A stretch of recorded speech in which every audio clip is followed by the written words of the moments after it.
దాంతో ఏమవుతుంది? నిత్యావసర వస్తువులు ధరలు అవి మళ్ళీ ఒక్కసారి పెరిగిపోయే ప్రమాదం.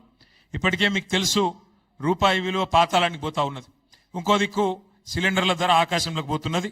గతంలో ఒకసారి ప్రధానమంత్రి గారు ఒక మాట అన్నారు, అయ్యా మరి 2 కోట్ల ఉద్యోగాలు ఇస్తా అన్నావు కదా సంవత్సరానికి, మరి ఏవి ఉద్యోగాలు అంటే ఆ రోజు మోడీ గారు అన్న మాట ఏంటంటే పకోడీలు వేసుకుంటూ కూడా ఉద్యోగమే కదా, పకోడీలు వేసుడు బజ్జీలు వేసుకుంటూ కూడా ఉద్యోగమే కదా అని మాట్లాడిండు.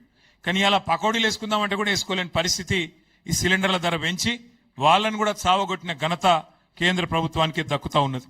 అట్లాగే ఇంకొక మాట కూడా మనం ఈ సందర్భంగా విజ్ఞప్తి చేయాలి. ఇది మీకు ఎందుకు చెప్తా ఉన్నా అంటే సాధారణంగా ఎన్నడూ ఏ ప్రభుత్వం చేయలేదు ఇట్లాంటి పని, ఇవాళ ఈ కేంద్ర ప్రభుత్వం చేస్తూ ఉన్నది. ఇప్పటికే ముడి చమురు ధరలు పెంచి దాని మీద సెస్సులని తుసులని ఇంకోటని వేసి 65 రూపాయలకు దొరికేదాన్ని ఇప్పుడు దగ్గర 110-125 రూపాయలకు పెంచినారు పెట్రోల్ డీజిల్. దాంతో రేట్లు అన్ని